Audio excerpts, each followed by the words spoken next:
Ang pinakamatagal na tinagong lihim ni Lord Odin, sa wakas ay nabunyag na. Ipinakita ng chapter 121 kung bakit siya kinikilalang pinakamakapangyarihang Diyos ng Norse.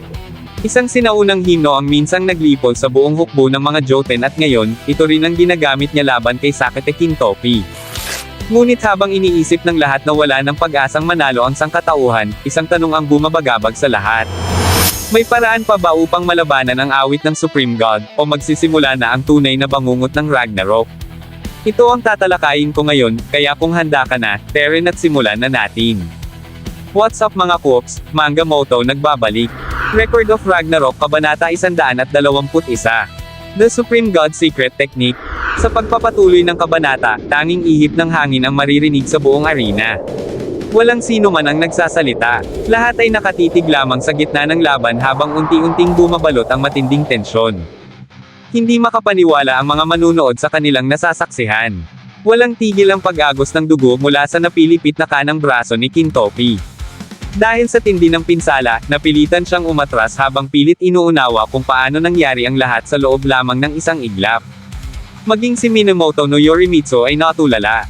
Hindi niya matanggap ang kanyang nakikita. Ang kanang brasong iyon ang mismong nakadepensa noon sa napakalakas na pag-atake ni Shuten Doji ng halos walang kahirap-hirap. Kaya paano ito basta na lamang napilipit ng ganito? Habang pinapanood ang replay ng laban, maging si Heimdall ay hindi maitago ang kanyang pagkabigla. Nakatayo lamang si Lord Odin habang umaawit. Kasabay nito, sumugod si Kintoki dala ang kanyang Divine Weapon Axe at buong lakas na inihanda ang kanyang pag-atake. Ngunit bago pa man tumama ang kanyang sandata, sa isang kisap mata, ilang ulit na napilipit ang kanyang kanang braso na tila isa lamang itong pretzel. Napaisip si Heimdall, isa na naman ba itong banal na kapangyarihan ni Odin?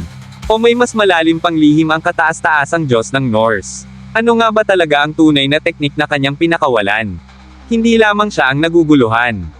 Maging ang mga kaibigan ni Raiden, King Leonidas, Nikola Tesla, at maging ang pamilya ni Adam ay napatanong kung isa na naman ba itong panibagong divine ability ni Odin. Para naman kay Einstein, lampas na ito sa anumang batas ng siyensya na kaya niyang ipaliwanag. Habang nanginginig ang buong katawan ni Ares, hindi niya napigil ang itanong kung maituturing pa bang laban ang nagaganap sa arena. Si Aphrodite naman ay aminadong matagal na mula nang huli siyang makaramdam ng ganitong klaseng pangamba. Samantala, unti-unti namang umiinit ang katawan ni Shiva. Nagliliyab ang kanyang kamao habang nakatitig kay Odin. Isa na naman ba ito sa nakakatakot niyang mga awit? Para kay Shiva, tila kayang gawin ni Odin ang kahit anong gusto niya sa mismong gitna ng labanan. Habang abala ang lahat sa pag-aanalisa, napansin ni Jack the Ripper na tahimik ang kanyang Valkyrie na si Loki. May problema ba? Tanong niya. Doon lamang nagsalita si Loki. Mula nang simula ni Odin ang kanyang pag-awit, hindi na niya mapigilan ang panginginig ng kanyang katawan. Para bang may kakaibang presensya ang himig na iyon na direktang umaabot hanggang sa kaibuturan ng kanyang kaluluwa. Nakatitig sa telebisyon si Jack bago ipinaliwanag ang kanyang napansin. Ayon sa kanya, natural lamang ang nararamdaman ni Loki. Ang tinig ni Odin ay may kagandahang maihahalin tulad sa awit ng mga Diyos.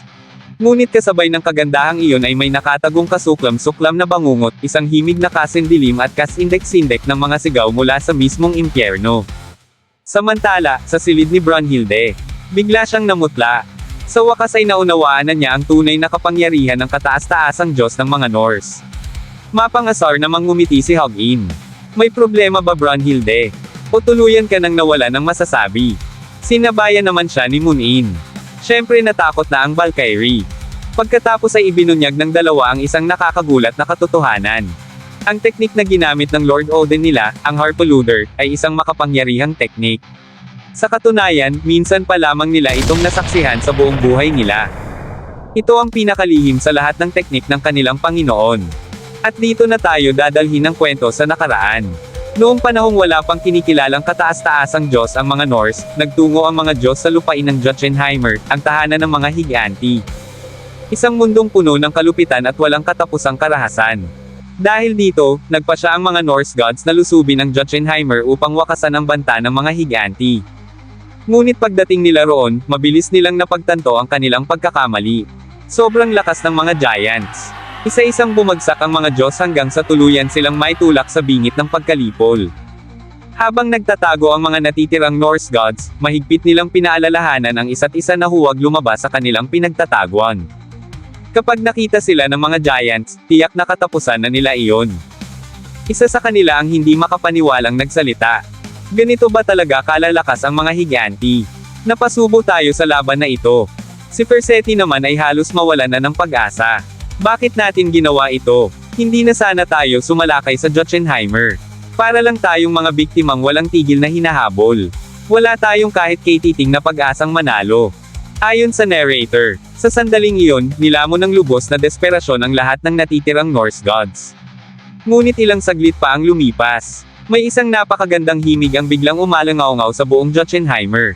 Unti-unti nilang hinanap kung saan ito nanggagaling.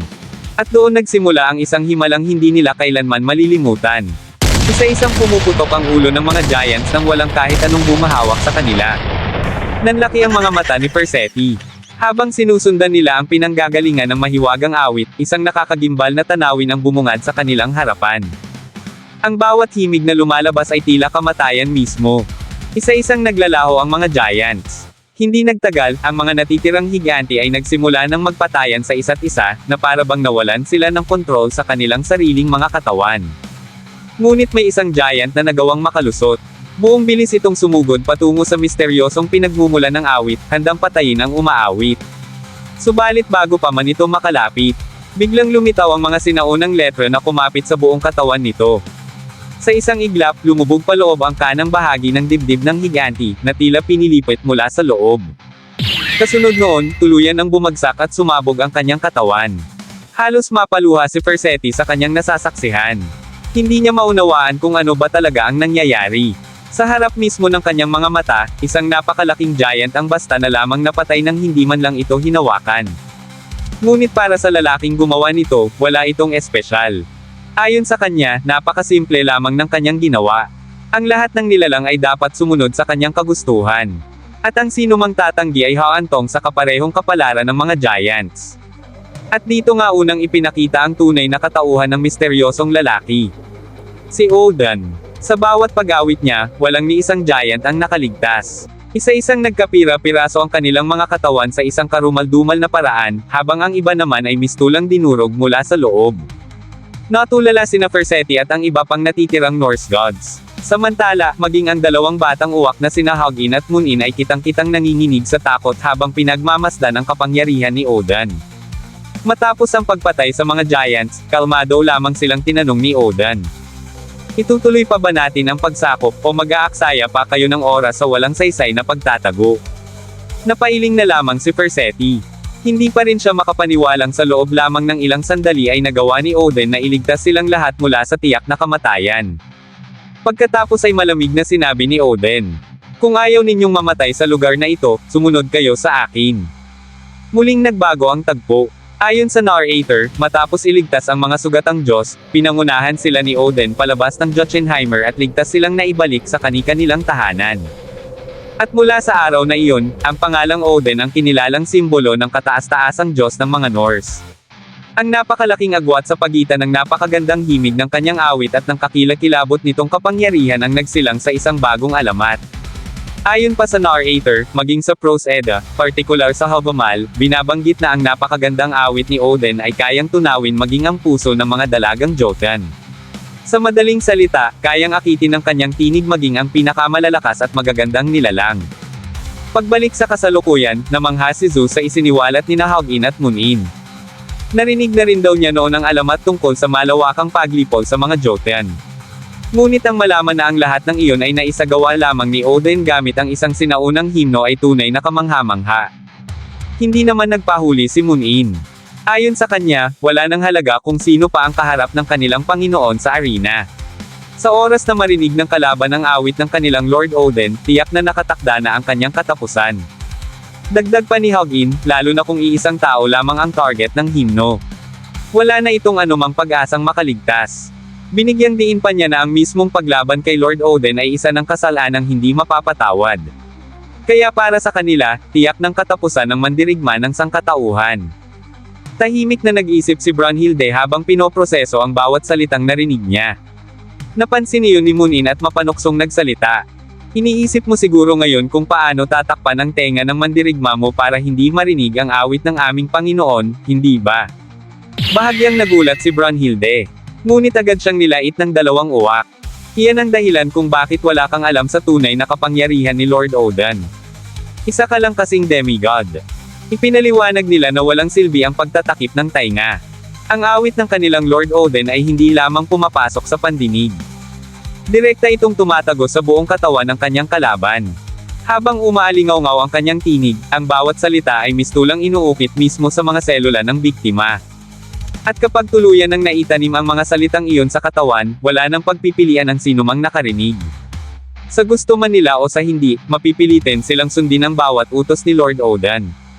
Gaya ng nangyari noon sa mga Jotun na nilipol niya sa sinaunang digmaan.